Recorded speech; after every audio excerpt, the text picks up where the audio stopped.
The crash. The warning klaxon screamed through the dying ship as Zyla Ven gripped the sides of her escape pod. Her slender fingers, each tipped with the bioluminescent markers of her Etherian heritage, trembled against the cold metal.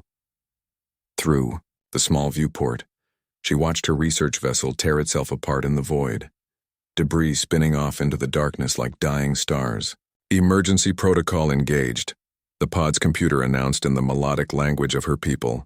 Scanning for habitable landing zones. Zyla's heart sank as the display flickered to life. Only one planet within range met the minimum survival criteria. Her breath caught in her throat as she read the designation. Earth, Sector 7 Alpha. Classification Death World. Quarantine level, extreme caution. No, she whispered, her voice barely audible over the screaming alarms. Anywhere but there. But the pod had already made its decision. Fuel reserves were critical. Life support would fail in less than an hour. The trajectory was locked, and Zyla was hurtling toward the most dangerous planet in the known galaxy. She had studied Earth. In her xenobiology courses at the Etherian Science Institute, every student learned about humanity as a cautionary tale of evolution gone wrong. A species that developed on a world so hostile, so unforgiving, that it forged them into something that shouldn't exist. Beings with bone density 3 times the galactic average. Muscles that could generate forces no other species could match. A pain tolerance that bordered on insanity. The pod shuddered as it hit the outer atmosphere. Zyla's suit immediately began flashing warnings in urgent blue pulses across her vision. Gravity, 1.0 standard units. Fatal to Etherian physiology without assistance. Atmospheric composition, 21% oxygen. Toxic levels. Oxidative damage imminent. Radiation exposure. UV spectrum beyond safe parameters. Temperature, 289 Kelvin. Extreme heat advisory. Each warning was a death sentence. Her people had evolved on a world with gravity barely 1/3 of Earth's. Their bodies were light, graceful, designed for floating through the crystalline forests of Etheria, where the air was thin and cool. Here she would be crushed under her own weight. The pod screamed through the clouds, trailing fire. Zyla caught glimpses of the world below through breaks in the white vapor, vast oceans that could swallow her entire homeworld, mountains that pierced the sky like the fangs of some ancient beast, and green, so much green, endless forests stretching to the horizon. Beautiful and terrifying. The impact came suddenly. One moment she was falling, the next the pod slammed into the ground with a force that would have killed her if not for the inertial dampeners. Even with them, the shock rattled through her body. She felt something crack in her left wing arm, the delicate bone structure never meant to withstand such violence. Zyla lay in the pod for several minutes, gasping. Each breath felt like inhaling fire. The oxygen burned in her lungs, so rich and harsh compared to the gentle atmosphere of home. Her suit's medical systems kicked in, flooding her bloodstream with stabilizers and protective nanoagents, but she could feel Earth's gravity pressing down on her like a physical weight. She forced herself to move.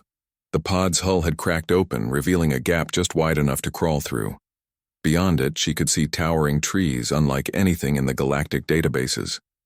They stretched upward impossibly far, their trunks thick enough to house her entire family. The sounds of the forest washed over her, alien and overwhelming. Zyla pulled herself through the gap and immediately collapsed. Her legs, which had carried her gracefully through Etheria's low gravity, buckled under the crushing weight of Earth. She lay on the ground, feeling the strange texture of dirt and leaves beneath her, and wanted to cry. This was supposed to be a simple research mission. Chart the asteroid field beyond the coalition border, take some mineral samples, return home. In 3 months with enough data to secure her promotion to senior researcher. Instead, her ship had been destroyed by debris her sensors never detected, and now she was stranded on a death world with no way to call for help. The pod's communication array was destroyed. Her suit had enough power for maybe 2 days of gravity assistance and atmosphere filtration. After that, Earth would kill her slowly. The gravity would compress her organs. The oxygen would burn through her cells. The radiation would cook her from the inside out. Zyla forced herself to stand, leaning heavily against a tree. Even this simple action, which would have been effortless at home, left her exhausted. She looked around the crash site trying to form a plan. The pod had embedded itself in a small clearing surrounded by dense forest. No signs of civilization, no indication that anyone knew she was here. She activated her suit's scanner, searching for any technology, any sign that humans were nearby. The device beeped weakly, its range limited by the interference from Earth's magnetic field. But there, roughly 3 kilometers to the east, it detected something. Power signatures. Primitive by galactic standards, but definitely artificial. 3 kilometers. On Etheria, she could have covered that distance in minutes, bounding gracefully through the crystal forests. Here it might as well have been 300, but what choice did she have? Zyla took her first step into the earth forest and nearly fell again. Her legs shook with the effort of simply walking. Sweat already beaded on her silver skin, her body struggling to regulate temperature in this oppressive heat. Every breath burned. Every movement was agony. This was how she would die, she realized. Not in some glorious research accident or peaceful passing surrounded by family. She would die alone on Earth, crushed by a planet that spawned monsters strong enough to survive it. In the distance, she heard something moving through the forest. Heavy footfalls that made the ground tremble slightly. Whatever it was big, and it was coming closer. Zyla's hand went to the small emergency beacon on her belt. If she activated it, any ship in the system would know she was here, but it would also alert the humans. And despite her desperate situation, every instinct screamed at her to avoid that at all costs. The footsteps grew louder. Closer. She had to decide.